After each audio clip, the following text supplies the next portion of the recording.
नमस्कार, मेरे चैनल में आपका स्वागत है। आज यहाँ पे निफ्टी के ऑप्शन चेन में मैं आपको ये बताने वाला हूँ कि यहाँ पर ये जो OI और चेंज इन OI दिख रहा है या ओपन इंटरेस्ट और चेंज इन ओपन इंटरेस्ट जो होता है वो क्या होता है और ये कैसे बढ़ता घटता है। आप यहाँ ऊपर देख सकते हैं, यहाँ पे कॉल्स है, यहाँ पे कॉल लिखा हुआ है, ये कॉल के रेट है। और ऐसे ही यहाँ पर जो है ये ऊपर यहाँ पे पुट लिखा हुआ है और नीचे ये पुट के LTP के नीचे पुट के रेट आ रहे हैं। तो यहाँ पर सबसे कॉर्नर में कॉल के जो आप देख सकते हैं लेफ्ट हैंड साइड में ऊपर लिखा हुआ है OI, ये ओपन इंटरेस्ट है। ऐसे ही कॉल का change in OI, change in open interest दिया हुआ है। इसी प्रकार से यहाँ पे ये पुट का OI है, पुट का ओपन इंटरेस्ट है, और ये पुट का चेंज इन OI यानी पुट का चेंज इन ओपन इंटरेस्ट है। एक बार हम जरा इसको समझ लेते हैं। तो 15,800 की कॉल का रेट जो है जिस पे बंद हुई है आज, ये है 49 रुपीज़ 45 पैसे पे ये बंद हुई है। कॉल का जो ओपन इंटरेस्ट जो था वो 15,800 की कॉल का ओपन इंटरेस्ट था 65,023 कॉन्ट्रैक्ट, ये कॉन्ट्रैक्ट में है। और इसका चेंज इन ओपन इंटरेस्ट था 18,875। ऐसे ही 15,800 की अगर हम पुट का ओपन इंटरेस्ट देखें तो वो है 15,469, और पुट का जो चेंज इन ओपन इंटरेस्ट है वो है -6,097। तो आइए इसको समझते हैं कि ये ओपन इंटरेस्ट कैसे बढ़ता है और कैसे घटता है और ये होता क्या है। अच्छा, ये जो मेरे वीडियोस हैं ये पर्टिकुलरली मेरे चैनल के पेड मेंबर्स के लिए हैं, लेकिन अभी हाल फिलहाल ये जो सीरीज़ मैं बना रहा हूँ ये उन्हीं के लिए बना रहा हूँ।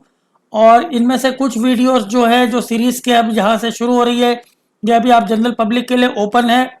कुछ बहुत ही खास जो होंगे वो फिर पेड मेंबर्स के लिए होंगे, और इनको मैं डेली एक रिपोर्ट देता हूँ, तो उसके बारे में भी मैं आपको इस वीडियो के एंड में बता दूंगा। अब सबसे पहले हम ये चीज़ समझते हैं कि कॉल या पुट के अंदर ओपन इंटरेस्ट का मतलब क्या होता है और ये कैसे बनता है, मतलब ये क्रिएट कैसे होता है, ये बनता कैसे, शुरू कैसे होता है। देखिए क्या होता है, अब जैसे आपने कॉल खरीदी तो कोई बेचने वाला होगा तभी आप कॉल खरीदेंगे ना। अगर कोई बेचने वाला ही नहीं होगा तो आप कॉल कैसे खरीदेंगे। तो सबसे पहले कॉल और पुट में कोई बेचने वाला होना चाहिए। अब हम मान लेते हैं कि एक व्यक्ति है A, इसके पास अभी कोई कॉल भी नहीं है और कोई पुट भी नहीं है। ठीक है, इसने क्या किया, इसने देखा कि 15,800 की जो कॉल है उसका रेट 49 रुपीज और 45 पैसे चल रहा है। अब A के पास उसके अकाउंट में 1,00,000 रुपया पड़ा है। मैं पहले समझा रहा हूं, थोड़ा सा समझ लीजिएगा इसको। इसने देखा कि मैं अगर निफ्टी नीचे गिरता है तो ये जो कॉल है इसके रेट गिर जाएंगे, ये 49 से 12-13 रुपए पे आ जाएगी और मुझे करीब 25-30 रुपए का फायदा हो सकता है। अब ये जो व्यक्ति है ये क्या करेगा, ये पुट नहीं खरीदता, ये कॉल को सेल करता है। इसके पास कोई कॉल है नहीं पहले से, इसके पास ना कोई कॉल है ना पुट है।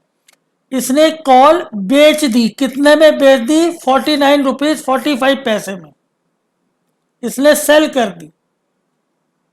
अब और इसको ये कॉल सेल करने के हम मान लेते हैं 70,000 रुपये लगा करके इसने ये कॉल बेची है। थोड़ा समझिए, खरीदी नहीं है, 1,00,000 रुपए इसके अकाउंट में था, उसमें से 70,000 रुपये लगा करके इसने ये कॉल बेची और बदले में इसको 49 रुपीज 45 पैसे मिल गए। अब जैसे ही ए ने ये कॉल बेची, ए ने किसको बेची, मान लीजिए एक बी व्यक्ति है, ए ने 70,000 रुपये लगा करके ये कॉल बेची और बी ने सिर्फ 50 रुपये, मतलब 49 रुपीज 45 पैसे ही मानते हैं, है ना। 49, हम इसको एक एग्जांपल के तौर पर 50 मान लेते हैं, ठीक है। या आप चाहे तो एग्जैक्टली हम लिख लेते 49 रुपीज 45 पैसे में बी ने ये कॉल खरीदी।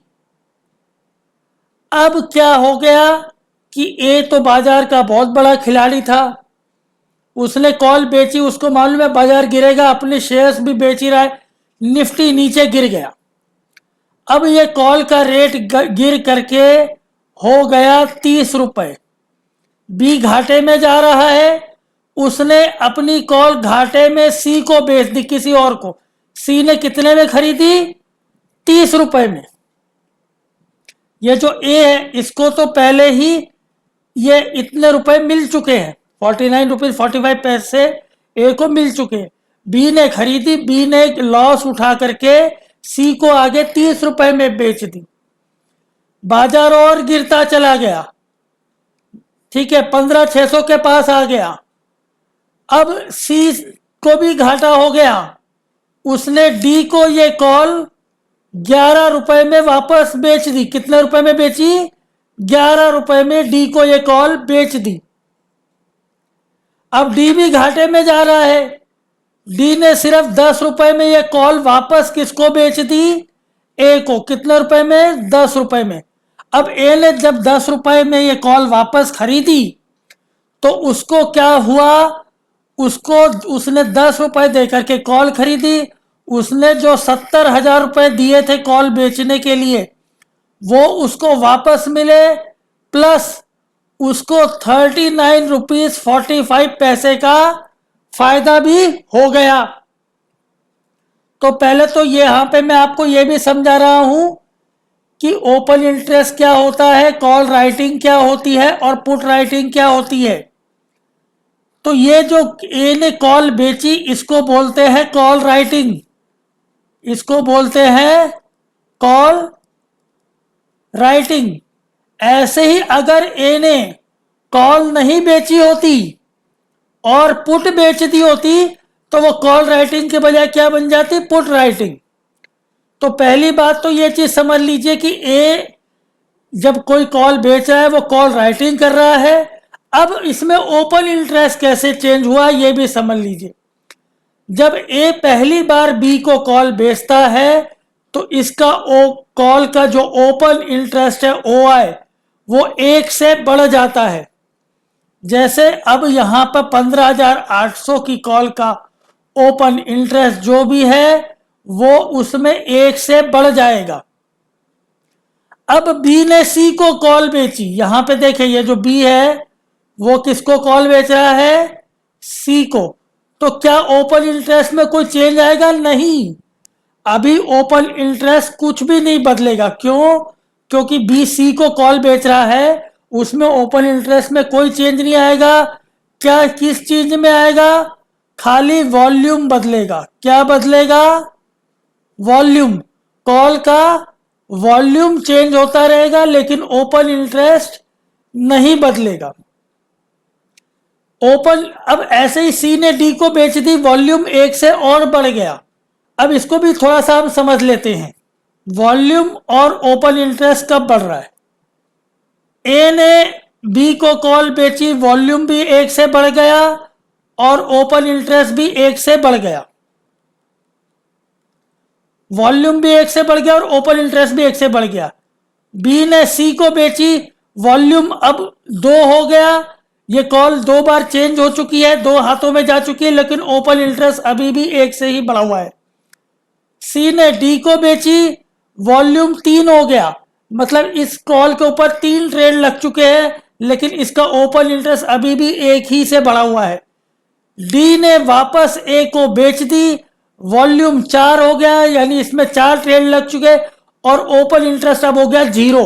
मतलब ओपन इंटरेस्ट 0 कैसे हो गया कि जब ए ने बी को बेची तो ओपन इंटरेस्ट बढ़ जाता है +1 से। जब ए वापस डी से खरीदता है तो वो जो ओपन इंटरेस्ट 1 से बढ़ा था वो -1 हो जाता है, यानी 1 से कम हो जाता है।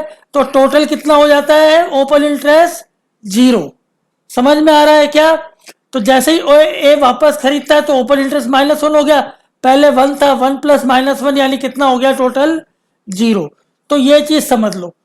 अब जैसे यहां पे आप पुट में देख रहे हैं कि पुट का चेंज इन ओपन इंटरेस्ट है -3072 और पुट का यहां पे हम 15,750 के पुट की बात कर रहे हैं। इसका चेंज इन ओपन इंटरेस्ट है 3072 और ओपन इंटरेस्ट है 5,848, यानी कि ये जो पुट है इसमें से 3,072 जो जिन लोगों ने शुरुआत में यह पुट बेची थी, आज उसमें से 3,072 लोगों ने अपनी वो बेची हुई पुट को वापस खरीद लिया है। इसको बोला जाता है शॉर्ट कवरिंग। इसको बोला जाता है शॉर्ट कवरिंग। ठीक है। और जब आप कोई कॉल या पुट को बेचते हैं उसको बोलते हैं शॉर्ट होना। क्या बेचते हैं उसको बोलते हैं शॉर्ट होना। ये चीज जो है अभी मेरे सेकंड पार्ट में आगे कंटिन्यू रहेगी। ठीक है। ये एक सीरीज शुरू की है खास करके लोगों को समझाने के लिए, जिनमें से खास ये मैंने मेरे चैनल के मेंबर्स के लिए शुरू की है। आप भी चाहे तो मेरे चैनल की मेंबरशिप सिर्फ 119 रुपए देकर के ज्वाइन कर सकते हैं। इस 119 रुपए के लिए आपको अपने कार्ड को इंटरनेशनल पेमेंट के लिए इनेबल करना होगा। उसके लिए आप अपने ऑनलाइन बैंकिंग में जाकर के नेट बैंकिंग के द्वारा इस कार्ड को इंटरनेशनल पेमेंट के लिए इनेबल कर सकते हैं, ऑन कर सकते हैं, या कस्टमर केयर सर्विस में बात करके कर सकते हैं। इस मेरी जो मेंबरशिप में आपको डेली जो है एक रिपोर्ट मिला करेगी। उस रिपोर्ट में एफआईआई और डीआईआई ने आज फ्यूचर एंड ऑप्शंस में क्या ट्रेडिंग करी, कितने कॉन्ट्रैक्ट खरीदे बेचे, ये में बताया जाएगा।